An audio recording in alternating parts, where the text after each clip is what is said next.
सावधान! माननीय सभासदों, माननीय अध्यक्ष महोदय जी बता रहे हैं।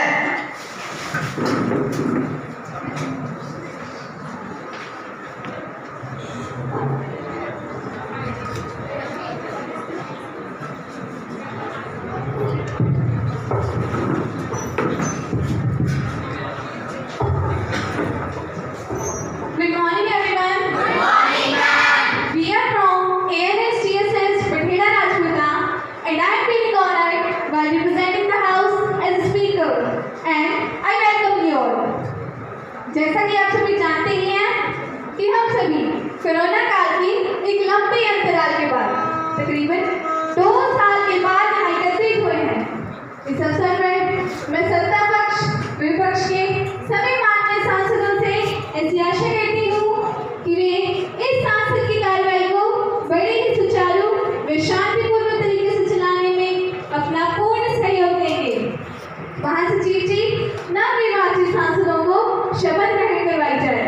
जी महोदय, कुमारी अदिति जो कि हिमाचल प्रदेश के मंडी चुनाव क्षेत्र से निर्वाचित हुई है, उन्हें प्रतिज्ञा एवं शपथ ग्रहण करने के लिए आमंत्रित किया जाता है। महोदय, आप शपथ ग्रहण करेंगी या प्रतिज्ञा लेंगी? शपथ ग्रहण करूंगी। आप किस भाषा में शपथ ग्रहण करेंगी? संस्कृत में। अहम अदिति यत् विधि स्थापितस्य भारतस्य संविधानं प्रति श्रद्धानिष्ठाधारी च मन्त्रिरूपेण संस्कृतव्यानां पालनं श्रद्धापूर्वकं चुनान्तः प्रणेन निर्वक्ष्यामि तथा सर्वविघ्नान् प्रति भीतिपक्षपातं वा रागद्वेषं वा विना संविधानं तथा विधि द्वारा न्यायः करिष्ये।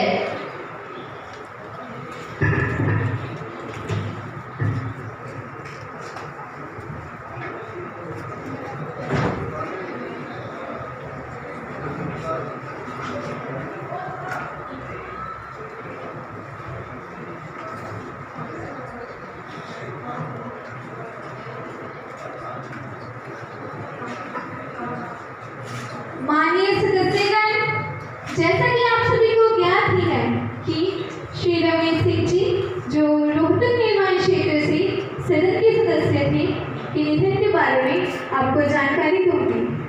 श्री रमेश जी की मृत्यु 95 वर्ष की आयु में 1 फरवरी 2022 को हुई। मैं ईश्वर से ये प्रार्थना करती हूँ कि वे उनकी आत्मा को शांति प्रदान करें। Honorable Speaker, I also want to attribute my condolence on the sudden demise of Mr. Ramesh Singh. He was a martyr and belonged to the family of freedom fighters. His sons also attained fame and led the Harari. He was an active social worker and worked for the welfare of the poor people. He used to do his work with full devotion and sovereignty. Till his last breath, he was along with us. He always looked healthy, happy, and content. We all are very sad at his sudden demise. At this sad moment, we all are with the family of Mr. Ramesh Singh. I attribute condolence to him from the whole nation. महोदया, मैं आप एवं सदन के नेता द्वारा अर्पित की गई श्रद्धांजलि में अपने आप को संयोजित करता हूँ। श्री रमेश जी एक बहुत ही अच्छे एवं नेक इंसान थे। उनके साथ मुझे एक साथी के रूप में कार्य करने का अवसर मिला, जो कि मेरा एक सौभाग्य था। उनके न रहने से हमने एक बहुत ही अच्छा सार्वजनिक, सामाजिक और राजनीतिक व्यक्तित्व को खो दिया है। मैं शोक संतप्त परिवार को अपनी संवेदना भेजने स्वयं और विपक्षी दल को संयोजित करता हूँ। धन्यवाद। मेरा सभी सदस्यगणों से यह अनुरोध है कि वे अपना गहरा शोक प्रकट करने के लिए कुछ क्षणों के लिए मौन धारण करेंगे।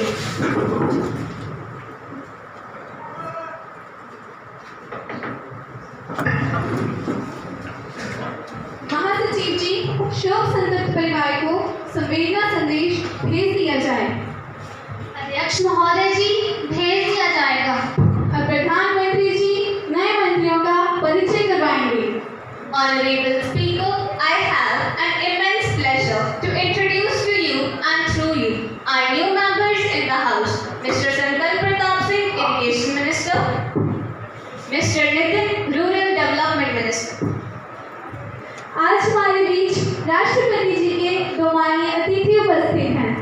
जिनका परिचय करवाने का मुझे सौभाग्य प्राप्त हुआ है। Honourable finance minister of Japan mister Shinzo,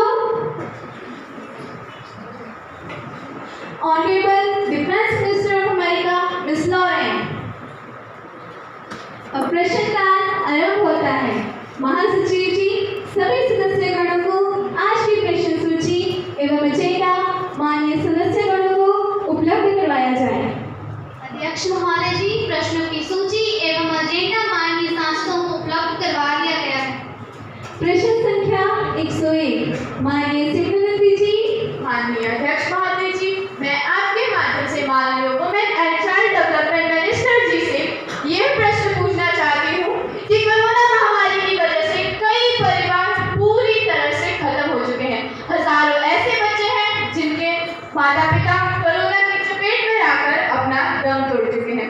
कई ऐसे बच्चे हैं जिनकी देखभाल के लिए उनके परिवार का कोई सदस्य नहीं बचा है। ऐसे अनाथ हुए बच्चों की देखभाल तथा विकास के लिए सरकार ने कौन से कदम उठाए हैं, कृपया विस्तार पूर्वक बताएं। आदरणीय अध्यक्ष महोदय, मैं आपके माध्यम से अपने साथी सदस्य को यह बताना चाहता हूं कि कोरोना के कारण अनाथ हुए बच्चों से लेकर कमाऊ सदस्यों को खोने वाले परिवारों की सरकार इस प्रकार सहायता कर रही है। पीएम केयर्स फॉर चिल्ड्रन योजना के तहत अपने माता पिता तथा अभिभावक दोनों को खो देने वाले बच्चों को सहायता राशि दी जाएगी। बच्चों को 18 साल की उम्र में मासिक सहायता राशि तथा 23 साल की उम्र में 10 लाख तक का फंड दिया जाएगा। इसके साथ इन बच्चों के लिए फ्री शिक्षा भी सुनिश्चित की जाएगी। उच्च शिक्षा के लिए इन्हें लोन भी दिया जाएगा जिसका ब्याज पीएम केयर्स फंड में से दिया जाएगा। इतना ही नहीं, इन बच्चों के लिए आयुष्मान भारत योजना के तहत 5 लाख तक का हेल्थ इंश्योरेंस भी दिया जाएगा जिसका प्रीमियम पीएम केयर्स फंड में से दिया जाएगा। बच्चे हमारा आने वाला स्वर्णिम भारत है। हम इनके विकास और उज्जवल भविष्य के लिए पूरी कोशिश करेंगे तथा समाज के नाते ये हमारा कर्तव्य है कि हम इनका ख्याल रखें। धन्यवाद। प्रश्न संख्या 102 माननीय शमशेर जी। माननीय अध्यक्ष महोदय जी, मैं आपके माध्यम से विदेश मंत्री जी से प्रश्न पूछना चाहता हूं कि रूस और यूक्रेन के मध्य जो युद्ध चल रहा है इसके प्रति आपकी फॉरेन पॉलिसी क्या रही है। Please provide the detail information to the chairman. Thank you ma'am. Honorable Speaker, ma'am, the question asked by my colleague is very important, about which I will inform the House in detail.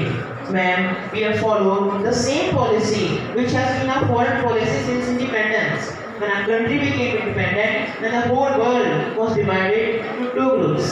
Then we adopted non-alignment. It did not mean that we have a difference in international politics. There was no active participation.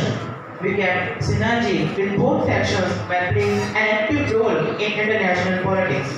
The same situation of 2 factions has come before us today. Even at this time, we have maintained harmony with both the factions with great care. Respected man, the talks that took place with Russia, we advised them that both the countries should solve their problems through dialogue and not through war. Both countries offer to mediate for dialogue. This is the biggest example of our foreign policy. Even in the UN, we didn't use our vote against Russia because how can we forget the assistance given by it from time to time? Whenever we needed any kind of help, Russia stood by us. Russia always voted in our favor in UNO. Whenever we needed it, we can never ignore this. Thank you, ma'am. Any supplementary question? महोदय जी, मैं यह भी जानना चाहती हूँ कि Ukraine से हमारे मेडिकल के छात्र निकाले गए, वे किस प्रकार वहाँ से निकाले गए। Kindly share this information. Respected ma'am, our government started Operation Ganga to evacuate Indians. Under this, 4 ministers were sent to neighboring countries of Ukraine, that are Romania, Poland, Slovakia, and Moldova. Ministers negotiated with the Indian people and arranged for the evacuation. These ministers were sent as special envoys of India. Indian students were evacuated to these 4 countries and Hungary also. On the other hand, Air India, SpiceJet, as well as Indigo Airlines also participated in this Operation Ganga. Honorable man, I want to make it clear to you that our government spent entire expenditure for this Ganga mission. Also, our government is giving our best. Thank you, ma'am. प्रश्न संख्या 103 माननीय विश्वजीत जी। माननीय महोदया, मैं मानव संसाधन विकास मंत्री जी से यह प्रश्न पूछना चाहता हूँ कि हमारे देश में शिक्षा का स्तर दिन प्रतिदिन गिरता जा रहा है। उन्होंने शिक्षा में विकास के लिए किन किन नीतियों का उपयोग किया है जिससे कि शिक्षा में सुधार किया जा सके? कृपया इसकी विस्तृत जानकारी संपूर्ण सदन को दी जाए। Thank you ma'am. माननीय महोदया जी, मैं आपके माध्यम से अपने साथी को बताना चाहता हूँ कि शिक्षा का स्तर जो कि आपके कार्यकाल में गिरता जा रहा था, उसमें सुधार लाने के लिए हमने बहुत ही बढ़िया नीति अपनाई है, जिस नीति का नाम है राष्ट्रीय शिक्षा नीति 2020, नेशनल एजुकेशन पॉलिसी 2020। यह नीति शिक्षा के क्षेत्र में चमत्कारात्मक सुधार लाएगी, मुझे इस पर पूर्ण विश्वास है।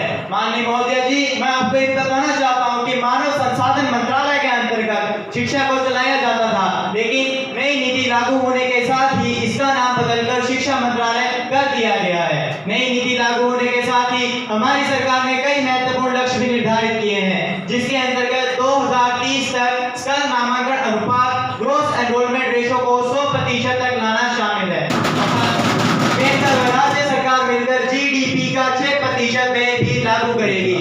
एनईपी के अंतर्गत शैक्षणिक संरचना को 5+3+3+4 में बांटा गया है। रिस्पेक्टेड मैम, शिक्षा के स्तर को ऊंचा उठाने के लिए हम प्रतिबद्ध हैं। धन्यवाद।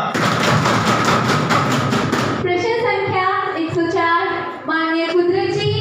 रिस्पेक्टेड स्पीकर मैम, मैं आपके माध्यम से वित्त मंत्री जी से यह सवाल पूछना चाहती हूँ कि जो आपकी सरकार के द्वारा सरकारी कर्मचारियों के लिए न्यू पेंशन स्कीम लागू की गई है, उससे कर्मचारियों को क्या लाभ है? क्योंकि मुझे तो ऐसा नहीं लगता कि 58 वर्ष का कार्यकाल पूरा करने के बाद जब उन्हें ज्यादा फाइनेंशियल हेल्प की जरूरत होती है, तब उन्हें खाली करके घर भेज दिया जाता है। यह किस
ask you a question.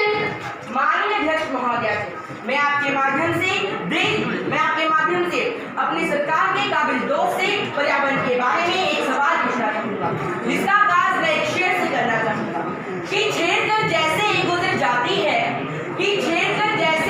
जाती है दोषीता हवा, देर से खामोश गहरा समुंदर और मैं। माननीय अध्यक्ष महोदय मैं इस सदन का ध्यान हमारे देश के उन प्रमुख शहरों की तरफ लेकर जाना चाहूंगा जिनकी एयर क्वालिटी आज पूरे विश्व में निम्न स्तर की है। माननीय महोदय खासकर जब सर्दियों का समय आता है देश की राजधानी दिल्ली का हाल और भी बेहाल हो जाता है। देश दमे की बीमारी, सांस लेने में दिक्कत और ना जाने किन किन समस्याओं से हमारा देश जूझता है। माननीय महोदय हर साल हमारी सरकार इस समस्या से छुटकारा पाने के लिए वायदे तो बड़े बड़े करती है परंतु परिणाम शून्य। माननीय महोदय जब आम लोग सरकार का विरोध करते हैं तो केंद्र सरकार राज्य सरकार को दोषी ठहरा देती है और राज्य सरकार केंद्र सरकार को। इस केंद्र और राज्य की लड़ाई में आखिर पिसा कौन जाता है? एक आम आदमी। इस तरह के पर्यावरण में क्या हम नए भारत की कल्पना भी कर सकते हैं? इसका उत्तर विस्तार पूर्वक सदन को दिया जाए। धन्यवाद महोदय।